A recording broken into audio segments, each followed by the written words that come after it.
Breaking news. సూర్యాపేటలో జరిగిన ఒక దారుణమైన యాక్సిడెంట్ని మీకు అవేర్నెస్ కోసం మేము చూపిస్తున్నాం. సూర్యాపేటలో ఒక దారుణమైన యాక్సిడెంట్ జరిగింది. ఆగి ఉన్న లారీ కిందకు కార్ దూసుకు వెళ్ళిపోయింది. కార్ దూసుకు వెళ్ళిపోయి ఎలా నుజ్జు నుజ్జు అయిపోయిందో మీరు చూస్తూ ఉన్నారు. మొత్తం రూఫ్ అంతా కూడా నుజ్జు నుజ్జు అయిపోయింది. చాసీస్ అంతా నేలను తాకేస్తోంది. లారీ కిందకు మొత్తం కార్ అంతా కూడా లారీ కిందకు దూసుకు వెళ్ళిపోయింది. యాక్సిడెంట్ ఇలా కూడా జరుగుతుందా, ప్రమాదం ఇలా కూడా జరుగుతుందా అనిపించేంత దారుణమైన ప్రమాదం చోటు చేసుకుంది. వేగంగా వచ్చిన కార్ ఆగి ఉన్న లారీ కిందకి దూసుకుని వెళ్ళిపోయింది. ఈ ప్రమాదంలో లారీది తప్పు, అత్యంత వేగంతో ఉన్న కార్ది కూడా తప్పే. ఇష్టానుసారంగా హైవేలపై లారీలను ఎక్కడికా అంటే అక్కడ ఆపేస్తున్నారు. దీనివల్ల ప్రమాదాలు చోటు చేసుకుంటూ ఉన్నాయి.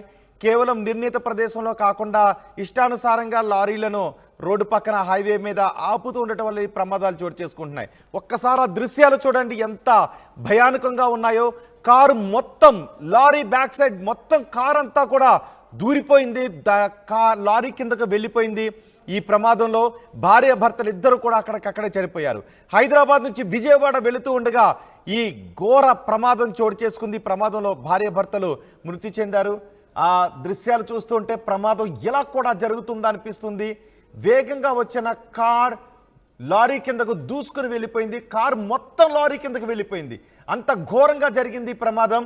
ఈ ప్రమాదంపై మరింత సమాచారం మా ప్రతినిధి రమేష్ అందిస్తారు. రమేష్, ఎలా జరిగింది ఈ ప్రమాదం? దురదృష్టకరం అని చెప్పుకోవచ్చు. ఎందుకంటే మనం చూస్తున్నాం ఆ విజువల్స్ లో ప్రతి ఒక్కరిని కూడా కలిసి వేస్తున్నాయి. ఎందుకంటే మొత్తం కారు ఏకంగా మొత్తం ఆ లారీ కింది భాగానికి దూసుకు వెళ్ళిపోయింది. ఆ కార్ని, ప్రమాదానికి గురైన కార్ని తీయడానికే దాదాపు గంట సమయం వరకు కూడా సమయం పట్టిందని చెప్పవచ్చు. ఎక్కడికక్కడ నుజ్జు నుజ్జు అయినటువంటి పరిస్థితి కనిపిస్తుంది. కారులో భార్యాభర్తలు ఇద్దరున్నారు. ఇద్దరు కూడా స్పాట్ లోనే చనిపోయినటువంటి దృశ్యాలను కూడా మనం చూస్తున్నాం. హైదరాబాద్ నుంచి విజయవాడ వెళ్తుండగా ఈ ఘటన చోటు చేసుకుంది. ఎగ్జాక్ట్ గా మునగాల వద్ద ఈ రోడ్డు ప్రమాదం చోటు చేసుకుంది. వీరు హైదరాబాద్, నిన్న ఆదివారం సెలవు దినం కావడంతో కూడా హైదరాబాద్ వారి బంధువుల ఇంటికి రావడం జరిగింది. తిరిగి ఇవాళ వెళ్తుండగా ఈ ఘటన చేసుకుంది. అతను విజయవాడ శ్రీ చైతన్య కాలేజ్ లో లెక్చరర్ గా పనిచేస్తున్నారు. పెళ్ళై కూడా 2 ఏళ్ళు అయింది. ఇక వారంతా పెళ్ళై 2 ఏళ్లకి ఇలాంటి దారుణం చోటు చేసుకుంది. భార్యాభర్తలు ఇద్దరు కూడా స్పాట్ లోనే చనిపోయారు. ఈ ప్రమాదానికి కారణం హైవే పై ఆగి ఉన్న లారీనే ఈ ప్రమాదానికి కారణం అని చెప్పవచ్చు. మనం చాలా రోడ్డు ప్రమాదాలను కూడా హైదరాబాద్ విజయవాడ జాతీయ రహదారిపై చూస్తున్నాం. ఎక్కువగా ఈ ఆగి ఉన్న లారీలను ఢీకొట్టతో ఈ ఘటన చోటు చేసుకుంది. కానీ చాలా వరకు ఆగి ఉన్న కార్లను ఢీకొట్టడమే చూసాం. కానీ ఈ కారు ఏకంగా మొత్తం లారీ కింది భాగాన్ని కూడా వెళ్ళినటువంటి పరిస్థితి కనిపించింది. ఉదయం 8 గంటల సమయంలో, ఎగ్జాక్ట్ గా ఉదయం 8 గంటల సమయంలో ఈ ఘటన చోటు చేసుకుంది. ఆ ఘటన కంటే ముందుగానే వారు కొద్ది సేపటి క్రితమే అక్కడ సూర్యాపేట వద్ద హైవే హోటల్ వద్ద కూడా ఆగడం జరిగింది. అక్కడ టిఫిన్ చేయడం జరిగింది. ఆ టిఫిన్ చేసి మళ్ళీ వెళ్తుండగా ఆ సూర్యాపేట నుంచి టిఫిన్ చేసిన మరొక అరగంట ప్రాంతంలోనే ఈ ఘటన చోటు చేసుకుందని చెప్పొచ్చు. వారు ఉదయాన్నే ఇంటి నుంచి బయలుదేరడం జరిగింది. కాస్త ఎండలు కూడా ఎక్కువగా ఉన్నాయి కాబట్టి ఉదయం ప్రయాణమే సేఫ్ అనుకున్నారు. మార్నింగ్ 6 o'clock హైదరాబాద్ నుంచి బయలుదేరడం జరిగింది. సూర్యాపేటలో అక్కడ బ్రేక్ఫాస్ట్ ముగించుకొని మళ్ళీ బయలుదేరాడు. ఇంతలోనే మృత్యువు లారీ రూపంలో, ఆగి ఉన్న లారీ రూపంలో వచ్చిందని చెప్పవచ్చు. వీరంతా కూడా ఆగి ఉన్న లారీని గమనించలేదు. భార్యాభర్తలు ఇద్దరు కారులోనే ఇద్దరు మాత్రమే ఉన్నారు.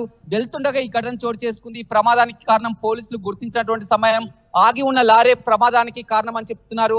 ఆగి ఉన్న లారీ అని చెప్పినప్పటికీ కూడా ఇతను ఆ డ్రైవింగ్ సీట్ లో అప్రమత్తంగా లేకపోవడం. ఎందుకంటే హైవేపై అతను ఇప్పటికే 3 గంటల వరకు కూడా ప్రయాణం చేసుకుంటూ వస్తున్నారు. హైదరాబాద్ చేసుకుంటూ వస్తున్నారు. అదేవిధంగా హైదరాబాద్ విజయవాడ జాతీయ రహదారి అందరికీ తెలిసిందే. రోడ్ అంతా కూడా హైవే కావడంతో కూడా వేగంగా వెళ్తుంటారు. ఆ క్రమంలోనే ఆగి ఉన్న లారీని గమనించకుండా ఒక్కసారిగా అదే స్పీడ్ లో వెళ్తున్నారు. స్విఫ్ట్ డిజైర్ వెహికల్ మనం చూస్తున్నాం. ఆ విజువల్స్ లో కూడా స్విఫ్ట్ డిజైర్ వెహికల్ లో భార్యాభర్తలు ఇద్దరు మాత్రం ఉన్నారు. సూర్యాపేటలో బ్రేక్ఫాస్ట్ ముగించుకొని మరి కాసేపట్లోనే విజయవాడ వెళ్ళాలనుకున్నారు. విజయవాడ శ్రీ చైతన్య కాలేజ్ లో ఇతను లెక్చరర్ గా పనిచేస్తున్నారు. అతను సొంత ప్రాంతం కూడా విజయవాడ. అదేవిధంగా భార్య, అమ్మాయిది హైదరాబాద్ ప్రాంతం. నిన్న ఆదివారం సెలవు దినం కావడంతో హైదరాబాద్ కు రావడం జరిగింది. ఉదయాన్నే మళ్ళీ కాలేజ్ కి వెళ్ళాలనుకున్నారు. ఆ కాలేజ్ సమయానికి వెళ్ళాలనుకున్నారు. కానీ ఇంతలోనే ఈ విషాద ఘటన ప్రతి ఒక్కరిని కూడా కలిసివేస్తుంది. బంధువులకు కూడా కొద్దిసేపు క్రితమే సమాచారం అందింది. వారంతా కూడా హుటాహుటిన హైదరాబాద్ నుంచి బయలుదేరి రావడం జరిగింది. నిన్న ఎంతో ఆదివారం కావడంతో సంతోషంగా ఉన్నారు. ఈ విధంగా జరుగుతుందని ఎవరు కూడా ఊహించలేదు. ప్రమాదం జరగడమే కాదు, ఆ ప్రమాద దృశ్యాలను కూడా అత్యంత భయంకరంగా కూడా ఉన్నాయి. లారీ కింద పడిపోవడంతో ఎక్కడికక్కడ రమేష్, కారు ఒకటి నుజ్జు మితిమీరిన నుజ్జయింది. వేగం, హైవేపై మితిమీరిన వేగంతో వాహనాలు వెళ్తున్నాయి. రెండు ఇష్టానుసారంగా వెహికల్స్ ని లారీలను ఆపుతున్న ఘటనలు కూడా చోటు చేసుకుంటున్నాయి. అంతేకాదు హైవేపై ఒకటి మనం గమనించవచ్చు, రాంగ్ రూట్లో వస్తున్న వాహనాలు కూడా చాలా ఎక్కువగా కనిపిస్తుంటుంటాయి. అప్పట్లో హరికృష్ణ వాహనం ప్రమాదం గురి కావటానికి కూడా అదే మనకి కారణం. ఒక ట్రాక్టర్ రాంగ్ రూట్లో వస్తూ ఉంది. సో ఇక వీటిని హైవే పెట్రోలింగ్ పోలీసులు ఎందుకు అరికట్టలేకపోతున్నారు? రైట్, గతంలో కూడా మీరు అన్నట్టు కూడా అనేక ప్రమాదాలు కూడా హరికృష్ణ తనయుని ప్రమాదం కానీ, అదేవిధంగా హరికృష్ణ ప్రమాదం కానీ, లాల్జాన్ బాషా కానీ చాలా వరకు కూడా ఈ విధంగా ఆగి ఉన్న లారీలను ఢీకొనడం, రాంగ్ రూట్ లో వెహికల్ రావడం వల్ల దాన్ని కంట్రోల్ చేయలేక వీరు ఆ వాహనం, ఎందుకంటే ఆ విజయవాడ హైదరాబాద్ జాతీయ రహదారి ప్రతి ఒక్కరు కూడా వాహనం ఎంతో స్పీడ్ గా వెళ్తాయి, మినిమం 100 స్పీడ్ లో అనేది. ఎందుకంటే వాళ్ళు హైదరాబాద్ నుంచి విజయవాడ చేరుకోవాలి, రోడ్లు కూడా హైవే కాబట్టి ఖచ్చితంగా స్పీడ్ లో వెళ్ళడం ఒక ఎత్తు అయితే, అంతకంటే దారుణం ఆగి ఉన్న వాహనాలే. గతంలో ప్రమాదాలని కూడా ఈ ఆగి ఉన్న వాహనాలని కూడా గుర్తించడం జరిగింది. అలాంటివి జరగకుండా కూడా అధికారులు పోలీసులు చర్యలు తీసుకున్నప్పటికీ కూడా ఈ హైవేలపై కూడా తరచు ఇలాంటి ఘటనలు చోటు చేసుకుంటున్నా కానీ అప్రమత్తం మాత్రం కావడం లేదని చెప్పొచ్చు. ఆ లారీ డ్రైవర్లు రాత్రంతా కూడా ఆ జర్నీ చేసి వస్తూ రోడ్డు పక్కనే ఆపుకొని ఉంటారు. వారంతా బ్రేక్ఫాస్ట్ చేయాలన్నా కానీ ఆపుకొని ఉంటారు. ఇదే క్రమంలో కూడా వారు ఆపే క్రమంలో కూడా ఒక పార్క్ యార్డ్ ఉంటది, హైవే పక్కన పార్క్ ఉంటది, దాబా ఉంటది, పక్క ఆపుకోవచ్చు. కానీ కేవలం ఇది రోడ్డుపై ఆపుకొని ఉండడం, దాన్ని గమనించకుండా హైవేలో వెళ్తుండగా ఈ ప్రమాదాలు చోటు చేసుకున్నాయి. ఎగ్జాక్ట్ గా ఈ ప్రమాదం కూడా అతను వేగం ఒక కారణం అయితే, వేగం కంటే ముందుగా రోడ్డు మీద ఆ లారీ నిలిపి ఉండడమే ప్రమాదానికి కారణం అని చెప్పవచ్చు. ఏకంగా అదే స్పీడ్ తో, ఎంతైతే స్పీడ్ తో వస్తున్నారో అదే వేగంతో లారీని ఢీకొట్టినట్లయితే కాస్త ప్రమాదం తగ్గేది. కానీ ఇది మొత్తం కూడా లారీ కిందికి వెళ్ళిపోయడం జరిగింది. ఆ ప్రమాదమే ఈ ఘటన చూస్తున్నాం, మనం ఆ దృశ్యాలు కూడా చూస్తున్నాం. ఎక్కడికక్కడే ఆ నుజ్జు అయినటువంటి పరిస్థితి కనిపిస్తుంది. స్పాట్ లోనే, యాక్సిడెంట్ లోనే భార్యాభర్తలు ఇద్దరు కూడా మృతి చెందింది. వారికి పెళ్ళై కూడా 2 ఏళ్ళు అయింది. ఇతను ఆ శ్రీ చైతన్య కాలేజ్ లో లెక్చరర్. రైట్ రమేష్, సూర్యాపేట జిల్లాలో ఒక భయానక ప్రమాదం చోటు చేసుకుంది. ఆగి ఉన్న లారీ కిందకు ఒక కార్ దూసుకు వెళ్ళిపోయింది. మునగాల మండలం ముకుందపురం దగ్గర ఈ ఘటన చోటు చేసుకుంది. ప్రమాదంలో భార్యాభర్తలు ఇద్దరు అక్కడికక్కడే చనిపోయారు. హైదరాబాద్ నుంచి విజయవాడ వెళుతూ ఉండగా ఈ ప్రమాదం చోటు చేసుకుంది. ఆ ప్రమాద దృశ్యాలు కొంత కలిచివేసే విధంగా ఉన్నాయి.